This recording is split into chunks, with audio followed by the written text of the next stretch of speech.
Well, in case you didn't know, if you're a conservative and you're caught memeing, you actually might get sentenced to prison time. Many of you guys recall the case that involved Douglas Mackey. It was so egregious and it caught the eyes of so many. Sadly, though, the mainstream media really missed out on the big part here, and that this was a First Amendment case. Now, Douglas Mackey was accused of posting memes online that offended Hillary Clinton, all of her voters, of course. And as a result to all of this, he was prosecuted and he was sentenced to 7 months in federal prison. Now, interesting enough, folks, he was released, but that's pending his appeal. He's going through the appeals process right now. But it's just heartbreaking when you think about this because it's one of the many cases that we talk about on this show that's a First Amendment case. And so many, both on the left and the right, completely miss the opportunity to discuss this, to challenge these things. We should be able to do just that. Now, if you recall as well, there was another person on social media posting memes to Trump supporters, telling them to text in their votes. Now, that individual wasn't prosecuted, but Mackey was. Interesting enough. Joining me to discuss is Douglas Mackey himself. I want to thank you, Douglas, for joining me because this is interesting, right? You were prosecuted and you're still fighting this case. They sentenced you to 7 months in prison. You're out right now pending your appeal, but even that was a fight for you. And so many miss the opportunity to make this case a First Amendment case and make that argument. Instead, the corporate media pretended like you were somehow going after minority voters and trying to attack them and make sure that they couldn't have their votes casted when clearly that meme was a joke. So far, what's your reaction to all of this? Because it's obviously cost you so much, both financially, mentally, and emotionally. I couldn't imagine what you've been through these last few years. Yeah, thanks so much for having me on. I mean, my first reaction, going way back to 2021, was just completely disbelief. And I had no idea why I was even being arrested as I was hauled off to the courthouse in West Palm Beach down here in Florida. And then, it's been the whole gamut, disbelief to sort of a resolve to fight the case, but it's a emotional roller coaster, ups and downs, financial, a massive toll financially. And the trial was something else, but the whole case is sort of like, on the one hand, I can't believe this is happening in America, and on the other hand, you almost kind of aren't even surprised based on what's been going on the past few, I would say, 20 years with our civil liberties being eroded every election cycle, it seems. Yeah. And I think it's really important for everyone to understand because you were one of the many individuals who were targeted just based on what you believe and what you posted online. And that's kind of how it's been working for these last couple of years under the Biden regime. They've gone after and targeted so many people. I mean, it wasn't just you, but you were one of the first landmark cases. But there was also so many J6ers. Enrique Tarrio, another individual who lives in the state of Florida, was sentenced to 22 years in prison for literally sending text messages to his friends over the phone, and they took those text messages out of context and then used it to manipulate in front of a DC jury and were able to land a conviction and then sent him to prison for 22 years. It wasn't just him. There's plenty other individuals who also had text messages taken out of context and that was used against them in DC courts. Obviously, that's a big issue here. But why do you think there's really no pushback on all of this? Because your case was egregious in itself to prosecute somebody over memes. And for some reason, both those on the left and the right weren't screaming about the fact that our taxpayer dollars were being used to target someone for literally memes. Well, unfortunately, nobody on the left seems to get this joke. So I guess if you post a joke that the other side doesn't get, then that becomes a crime if you're targeted under this weaponized system by prosecutors that are playing for one team rather than the other. And what you said about what happened to Terrio and some of these J6ers in DC, where they're taking their text messages out of context, that's exactly what happened in my case, where they were just taking individual tweets and then direct messages and saying, well, clearly he didn't want black people to vote or whatever. So they make it into a race issue, they make it inflammatory. And that's why a lot of people don't even want to touch it. But what's most important for the First Amendment is not that popular speech is protected, but unpopular speech. So that's what's really concerning here.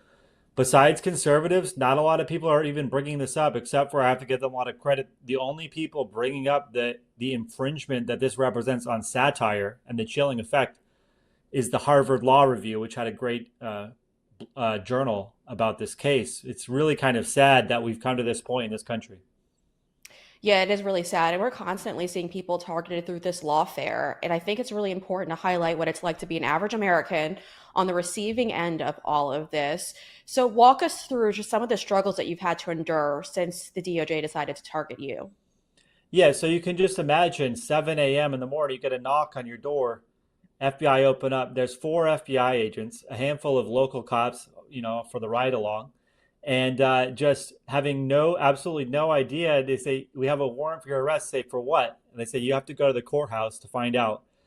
And it's just unbelievable. And the I'm really fortunate that a lot of people have donated. We've raised a lot of money, but we have a lot more money to raise just for this appeal at memedefensefund.com. But the financial toll is incalculable, and this is why a lot of people, end up cutting plea deals, which in my case really wasn't an option. To cut a plea deal on a single felony count was just not something that was going to happen when I know that I'm, not guilty of this crime.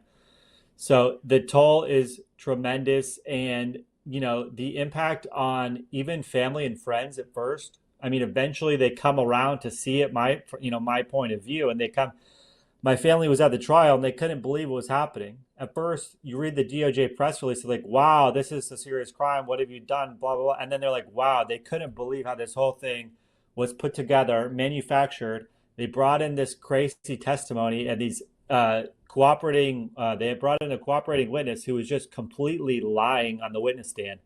The lengths that they will go for a case like this, where anybody, on the right could even just look at this, may even say, that's not serious, that's not a joke, nobody's actually going to fall for this. But they don't have that kind of perspective within the DOJ. And this happened during the Trump administration.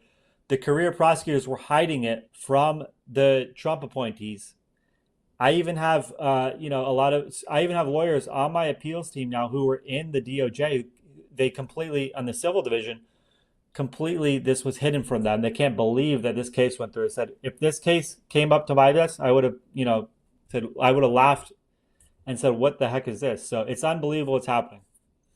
Yeah, yeah, and truthfully, there are other crimes that they should be prosecuting and utilizing these resources for, and so this wouldn't be, I would think, the top 100 on anyone's list. But again, we're dealing with a DOJ that is weaponized, and they have put forward their political beliefs over the law, and that's what they're doing. They're manipulating laws that are on the books to be able to land any type of conviction, so they could set a tone for others to not do this, not crack jokes on Hillary Clinton voters, because how dare you think to do just that? It's so outrageous in itself, though. But Douglas, I wanted to ask you a question because I think it's interesting. You live in the state of Florida. This all happened in the state of Florida, and I have been calling and trying to reach out to our Attorney General Ashley Moody's office, and I've also tried reaching out to Governor Ron DeSantis's office. And I get that there's a difference here, right? It's federal, it's not state, but the state should be able to do something regarding an investigation potentially into all of this, because it's not just you. We have the most J6ers currently being prosecuted by the DOJ. They were literally ramming doors of Florida residents for misdemeanor trespassing offenses. And it's just outrageous to think that this was going on when there was no pushback on the state level whatsoever. When this was all going down for you, did anyone in the state of Florida, any politicians, reach out to you and offer any type of either advice or anything that they could they were looking to investigate and to help you out? Was there any calls that were made to you?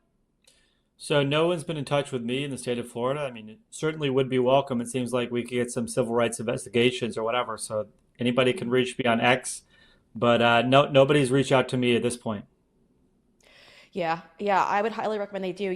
I was working with a journalist who was talking to Ashley Moody's office, and Ashley Moody wasn't interested in going after the DOJ for violating the rights of J6ers, and then suddenly that all disappeared. So I really hope she reignites that desire to go after the DOJ and hold them accountable for all of this, because even an investigation would truly help you even through the appeals process right now. So that's why it's so important. Before we go, though, I wanted to get your take on everything that's going on right now in the UK, because it's also kind of parallel to what you've endured. In the UK, we talk about it all the time. There are peaceful protests going on, and there are individuals who are posting online after three young girls were killed. Butchered pretty much. It's heartbreaking in itself. But then individuals went online and posted about, how we need to take back the country peacefully, though. And we're putting all these things on social media, and they were quickly arrested and sentenced to, in some cases, 2 years in prison What's your reaction to what's going on in the UK right now? It's hard to believe, and the only thing that's separating us from the UK is the First Amendment, Mhm. because the left and the liberals, they want what's happening in the UK to happen here. The only thing is they don't control the Supreme Court, and they don't have enough power yet to make that happen. They would love to do it, just turn the First Amendment into a dead letter. And they've been working to subvert this, through third party censorship by private business rather than the actual government censoring. So if they could get away with this, they would absolutely do this in a heartbeat. And that's where we're headed, unless sort of the law schools and the sort of judges coming up through the system sort of understand the benefit and the value of the First Amendment. Yeah, and I think it's really important that everyone know that. Douglas, you are going through a very expensive appeals process. And a reminder, audience, memedefensefund.com is where you could go to donate. There's also a link in the description. So in case you guys want to go back to that, feel free to go back to the description of this interview and click on that. Douglas Mackey, thank you for sticking up for the First Amendment. It's a really important fight. And I'm proud of you for not accepting a plea agreement or kind of just, trying to work with prosecutors on this because it's an important fight that needs to be taken up. So we greatly appreciate you for doing so. Thank you so much. Really appreciate it.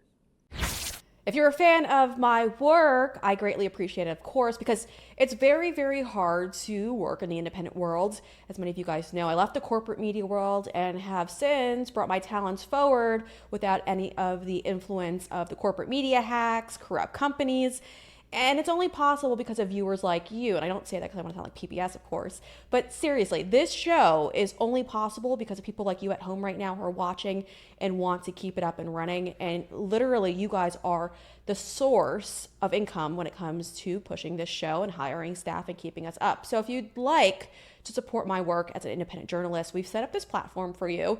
It's supportbre.com. That's support BRE.com. You can make a one-time donation or become a monthly donor. And again, folks, you guys are the ones who are sponsoring and funding this show. Not any corrupt countries, not any corrupt corporations. It's literally you, and we rely on you strongly. So if you'd like to support my work as an independent journalist, please head on over to supportbre.com. You can make a one-time donation or become a monthly donor, and we greatly appreciate your donations.